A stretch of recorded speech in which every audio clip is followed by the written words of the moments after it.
why do we prepare? As preppers, we know that no matter what may come, whether we lose our job, we experience health issues, a massive economic downturn, or even worse, at the end of the day, we are ultimately responsible for ourselves. We know that there may come a time, maybe not tomorrow or even next month, but eventually either man-made or natural catastrophes may force us all to fall back on our skills, our knowledge, our supplies, and our tools. And with how things are currently playing out right now, I think the likelihood of this happening really only seems to increase kind of seemingly with each passing day. As a husband and father, I personally have no greater fear than being in a position where I can't get medical help for my family. And I've lived in third world nations where I provided humanitarian aid where such conditions existed for many. And let me tell you, there was one skill that always opened up doors every single time, and that was medical expertise. And I've shared this on the channel before, but I did my undergrad in microbiology and I took the medical college admissions test, or MCAT, in 1998. After that, I applied to several medical schools, but at the very last moment, I made a personal decision to go on a different path. And part of me today even still wants to get the basics of medical skill sets under my belt, but I'll be honest, I know that it takes a lot of time and energy to really acquire this ability. And one of the benefits of having an established channel is really being able to bring in amazing resources to help the community. And if you've ever watched my channel for any length of time, you probably know Dr. Joe Walton and Nurse Amy of the YouTube channel Doom and Bloom. And for years, they taught a series of courses actually in person around the nation to various groups, along with producing award-winning, highly regarded medical training books. We recently spoke at length, and they've decided to work with me over the next year to roll out a complete course to teach specifically preppers the foundations of medical care, which we'll be releasing each month on this channel, so definitely subscribe. Now, in this first video of this course, Dr. Joe Walton, he lays out the foundation. And I think what I found most interesting is that he points out anyone can learn the core, crucial skills if they're willing. So the question is, are you? I am, and I hope you are as well. So let's jump into this first video in the series.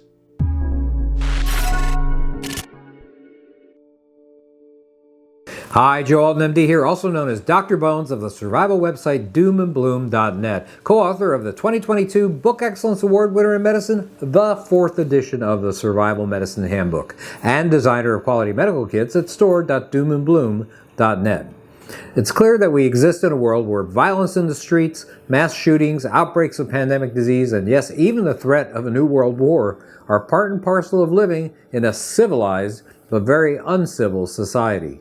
We've taken for granted the almost immediate availability of highly trained medical professionals to deal with emergencies. These heroes arrive within minutes in vehicles carrying the best equipment modern technology can offer. We expect a rescue helicopter to appear over the horizon whenever we call it. This kind of access to medical care is indeed a reality today, but it's also a miracle, one that your ancestors would have considered pretty much impossible. There are exceptions, of course. Certainly modern medical care isn't always readily available on a remote homestead, an ocean voyage, or a wilderness hike. An entire medical system exists, however, to deal with limited wilderness or disaster situations, and it's served by a huge industry of supplies and equipment.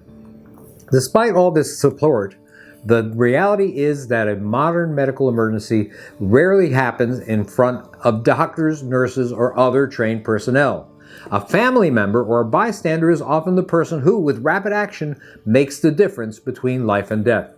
You may not have considered this a possibility, but it happens every day with motor vehicle accidents, heart attacks, industrial mishaps, falls, and more.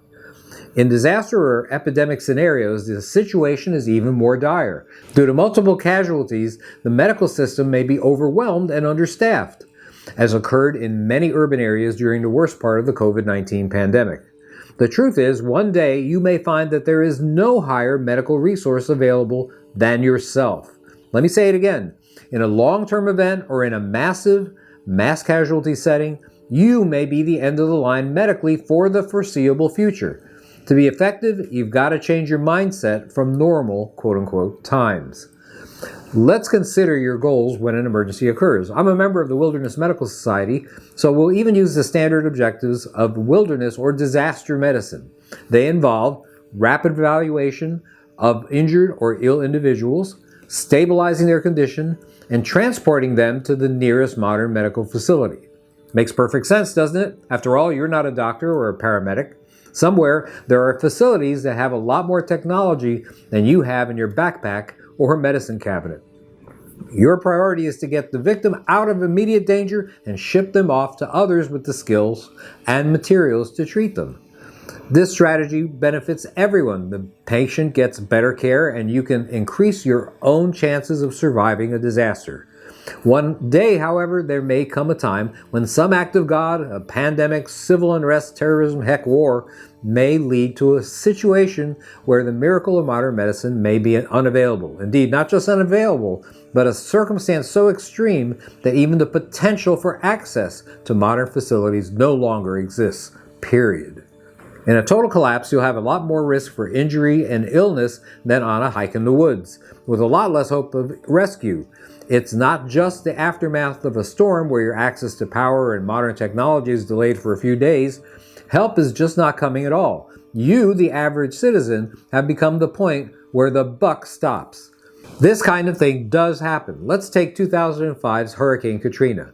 In that storm, many citizens of America's Gulf Coast became involuntarily their family's sole medical care providers in the aftermath of the storm. With medical assistance teams overwhelmed, no one was coming to the aid of one injured or ill individual in a flood zone when thousands needed help simultaneously. Each household became the end of the line when it came to its own well-being. Some of these events are inevitable at one point or another, and they're going to even tax the most advanced medical delivery systems. Therefore, it stands to reason that a medically prepared citizenry can save many lives. Aspiring survival medics often ask us, what exactly do I need to know? The answer is, as much as you're willing to learn. Knowing the likely medical issues will give you a good idea of the skills you'll need. You'll also need to know what medical supplies will be necessary to increase your chances of success. And unlike typical first and aid pre-hospital strategies, you'll need to know how to follow your patient status from injury to full recovery. With wounds, this means daily follow-up and care, maybe for weeks. Sometimes even pros like EMTs and paramedics don't have to perform. Here's a list of the skills and knowledge an effective medic should obtain in advance of a long-term survival situation. We discuss all this in the Survival Medicine Handbook, by the way, and I'll be doing videos on this channel on a lot of these topics in the future.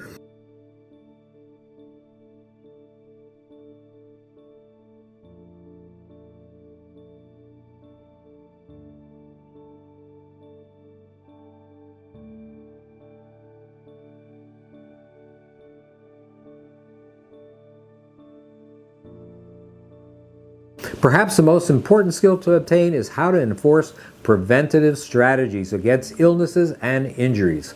You're going to spend much of your time observing situations that are simple, things like whether your people are appropriately dressed for the weather, thus avoiding cases of heat stroke or hypothermia that can lead to headaches and heartaches. You must learn to recognize situations that place your family at risk, thus avoiding many of the problems that crop up. For example, you should require the use of hand and eye protection during activities of daily survival. It may be difficult to isolate somebody who has an infectious disease, for example, but not doing so may overwhelm an entire community. We know that learning these skills may be daunting. Don't feel, however, that it's impossible or that you can't be a medical asset if you only learn some of the stuff scrolled on your screen. The important thing is to learn enough to treat at least some of the more common medical issues. Once you've learned the basics, you'll be able to take care of 90% of the problems you'll encounter in times of trouble. For the survival medic, something is better than nothing. In a catastrophe, that something might just get you or a loved one through it in one piece.